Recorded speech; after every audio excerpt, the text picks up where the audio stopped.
Welcome to the Real News Network. I'm Paul Jay. On Tuesday night, Donald Trump was so alarmed at what's happening at the U.S.-Mexican border, the crisis, that he had to interrupt primetime television across the country on major networks and cable TV in order to raise the alarm to the American populace. Here's a little clip from that speech. Our southern border is a pipeline for vast quantities of illegal drugs, including meth, heroin, cocaine, and fentanyl. Every week, 300 of our citizens are killed by heroin alone, 90% of which floods across from our southern border. More Americans will die from drugs this year than were killed in the entire Vietnam War. In the last 2 years, ICE officers made 266,000 arrests of aliens with criminal records, including those charged or convicted of 100,000 assaults, 30,000 sex crimes, and 4,000 violent killings. That was Donald Trump Tuesday night in his address to the nation. Bernie Sanders came on a little later in the evening and pointed out that according to an American government report, something like 90% of the drugs that come across, quote, our southern border come through legal ports and are smuggled in through that way. It has absolutely nothing to do with refugees coming from Central America. And I'm sure you'll find it all over the internet, many refutations of Trump distortions in that speech. But tonight we're going to try to dig into a little bit more of why there is a crisis, perhaps not the one Trump is describing. And now joining us to discuss Trump's speech, first of all, from Chicago is Helena Olea. Helena is an international human rights lawyer serving Alianza America's human rights advisor. She's also a lecturer at the University of Illinois at Chicago in the Department of Criminology, Law and Justice, and Latin American and Latino Studies. And joining us from New York is Cesar Vargas. Cesar is the co-director of the Dream Action Coalition and one of New York's first undocumented attorneys. Thank you both for joining us. Thank you so much for having us. Helena, let me start with you. There is a crisis. To link the crisis to heroin. We're in Baltimore, where our headquarters is, and to think that refugees coming from Central America are creating the heroin crisis in Baltimore is beyond. I can't even call it a joke. It's too morbid. Including the American war on drugs that has helped create the conditions for having such a market for such drugs. But the confrontation that's taking place at the border, the mass movement of refugees for decades, really now, but it's certainly gotten worse recently. And ain't for no reason people are are risking such a horrible journey. And even if they're successful getting into the United States, they face pretty horrific conditions. Off camera, you told me, we discussed how the roots of much of this has been U.S. foreign policy over the decades, and a very bipartisan U.S. foreign policy. The Democratic Party have been as much involved in supporting the oligarchy in Central America and such, although perhaps the Republicans slightly more viciously, but not necessarily. But the Trump administration has actually made this crisis worse. What did you mean by that? Well, I think that when we look at the root causes and we look in particular into the situation of the Northern Triangle of Central America, we should look at what Trump's policy has been regarding both Guatemala and Honduras in particular. We should remember that the current president of Honduras, Juan Orlando Hernandez, was reelected through a very fraud electoral process, and the first president that was congratulating him and expressing his support was President Donald Trump, and that's why he was able to remain in power. We should also not forget the crisis regarding corruption and impunity in Guatemala, in which the UN has tried to bring about a commission to address the rule of law in Guatemala and the fact that there is no support to that commission and that the Guatemalan government is trying to expel that commission from the country. And once again, the U.S. government has been silent. So what we have is the U.S. government contributing to aggravate the conditions in those countries, which are the root causes that are expelling those thousands of individuals who are trying to seek the conditions of protection and of safety that they are not finding in their countries of origin. Describe a little bit the conditions people are escaping, particularly women and children, and sometimes even children on their own, making this horrific journey. Well, we have first organized crime operating at a very great scale. Many individuals flee because they have to pay bribes to the gangs, and if they do not, they are really fearing for their lives. And many just flee after a family member is killed by a gang. We should not forget that. Women are also victims of all forms of gender violence in the country, and they do not find any form of protection or any form of justice in the country. And so many of them decide to take this very dangerous journey, understanding that they really risk being raped because they are trying to seek the protection that they are not finding in their countries of origin. So if we do not address the root causes, we are going to continue observing these numbers of individuals fleeing who have now found in these massive flows the conditions of protection traveling through Mexico that they were not finding before. And that's why we are observing the increasing numbers in the northern border of Mexico. Cesar, some people here, especially people that might have voted for Trump, but not only, they say, well, this gang violence that's driving people out, why is that our problem? Why is that our fault? If these societies can't control their own violence, then why should American people, pay the cost for that? Well, Helena pointed out something very, very accurate, that when we talk about immigration, we're not just talking about the 11 million undocumented immigrants living in the U.S., or we're talking about the dreamers, those who came here as children. But when we are talking about immigration, we need to consider the past, which is foreign intervention, that the U.S. has played a key part in destabilizing regions in Central America and across the world. So when people are leaving their homes, yes, it's not a consequence of the U.S. saying, hey, we're going to come here, but it's throughout history, like in 1954 in Guatemala, at the behest of the United Fruit Company, a U.S. company, the CIA overthrew a Democratic elected president. In 1973 in Chile, the U.S. participated and funded General Pinochet's overthrow of another Democratic elected government. We're seeing the consequences of this right now. So when we are talking about immigration, let's remember that the U.S. has played a part, and we need to take a responsibility. Where we are at this moment, it's about ensuring that when we are discussing any possible legislative solution, we need to address, yes, the undocumented population. Yes, we need to address border security, but we also need to address foreign policy to ensure that we are not the cause of people being displaced, whether it's in Central America, South America, Europe, the Middle East. We need to be a better neighbor to the world to ensure that we don't have this crisis happening right at our borders. Helena, Trump focuses a lot on gang violence in the United States that has its roots in Central America. But is that actually where the roots of some of these gangs came from? No, I think that your question is great.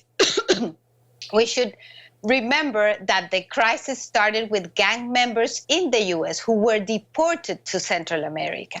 So there is a very clear connection between the gangs in Central America and the gangs in the U.S. And Central America has had to grapple with the gangs which were imported to those countries from the U.S. So it's really a crisis created in the U.S. and exported to Central America.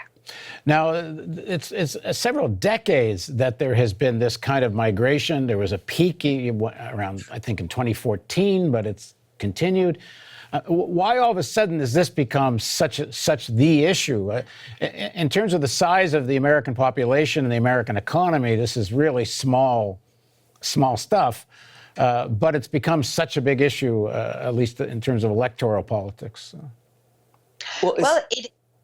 Yeah, Sorry, go ahead. Cesar. Go, Helena, you go first, and then.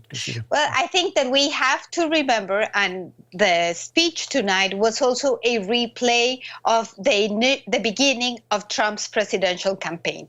Trump has really used this xenophobic discourse against immigrants as part of his political platform.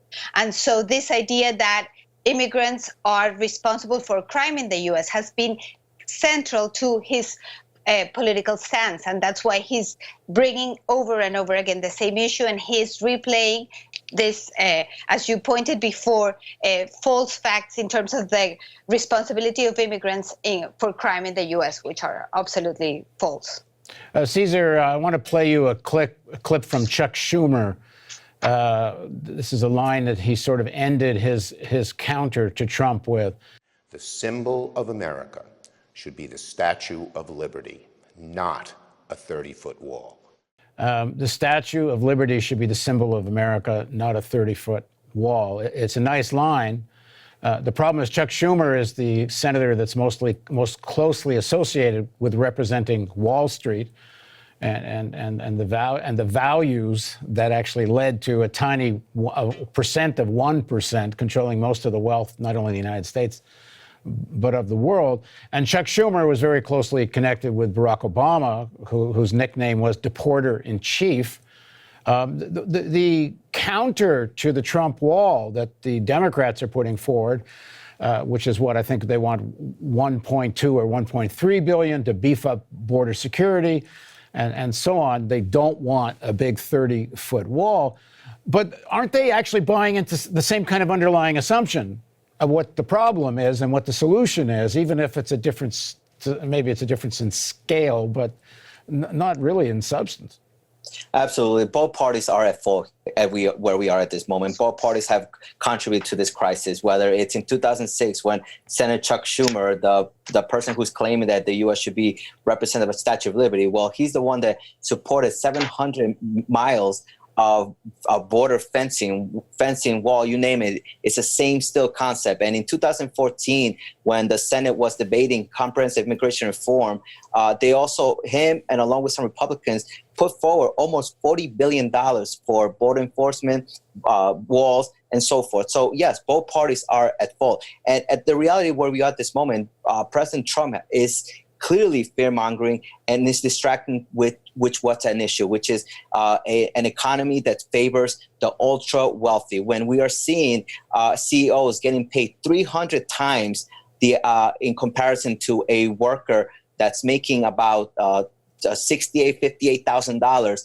compared to the 1978 where they were making about 30 times only than a worker, we are seeing a discrepancy in our economy where workers are making less both in the U.S. and across the world. And what happens? It's natural push-pull factors. People are going to leave their home country if they don't have an opportunity to feed their children, and vice versa. Here in the U.S., people get desperate. People get fearful when they cannot pay their mortgage. And what happens? People point fingers at each other, whereas politicians in Washington, D.C. keep playing games with people's lives. And we need that to stop. Now, Trump in his speech said that illegal immigration drives down wages, strains public resources, drives down jobs and wages was his quote. How do you respond to that? Well, the White House top economic advisor has written before he joined the Trump administration, said that immigrants spur economic growth. And there is countless research, whether it's the Institute of Taxation and Economic Policy, showing that undocumented immigrants contribute $11 billion to city and state economies, $13 billion into Social Security, money that many baby boomers, pretty much native-born Americans, are going to be counting on when they retire or when they get hurt at the job. So, but there must be, but when undocumented workers, fear for their lives, fear deportation, it seems to me that it's kind of obvious they are willing to work for lower wages than people who are citizens, and that may have a downward pressure on wages. Oh, no question about it. But only economists have proven this, that only if they compete in directly in the job. So, for example, if they are competing with farm workers, of course they're going to be lower in jobs. But legal and undocumented immigrants are doing the jobs that Americans won't do, whether it's farm working, agriculture, cleaning, delivering food in the middle of... But the counter argument to that is Americans won't do them because of such low wages. There is a point where Americans will do it if wages get high enough. We are living at a time where it's not about who gets paid less or who gets paid a penny more. It's about when employers, whether it's Amazon receiving multi-billion-dollar subsidies at the expense of taxpayers, that's what we're talking about. That it's not the immigrant that's at fault. It's simply our economic policies do not help our economy, do not help our population to build the American dream that we saw in 1978 a few years ago. See, this is something that's kind of been bothering me when I hear advocates like yourself, and I'm not trying to pick on you, because I think the answer is not that there's some general economic plus from having undocumented workers here, or it's because of the bad policies of employers. I mean, all that's true, of course. But I think the key issue here is the reason there's a downward pressure to whatever extent it is at the low end of the wage scale is because people are being terrorized. And when people are being terrorized, threat of deportation, arrest, jailing, yeah, they'll work for lower wages. So what's the solution? Citizenship and stop terrorizing people so people have the ability to organize into unions and join already citizen Americans in a fight for better wages. I don't hear that argument made enough, linking the issue of low wages to the issue of ending the terror by, full legalization. It would be so much in the interest of all American workers if there wasn't this large undocumented workforce. And you have said it perfectly, and that's why we've been trying to do that for the past 20, 25 years, to get a path to citizenship for all immigrants so we can all have a plain level field and make sure that everyone gets a decent wage and allow our economy to actually boom for everyone, not just a few. Helena, just a final question.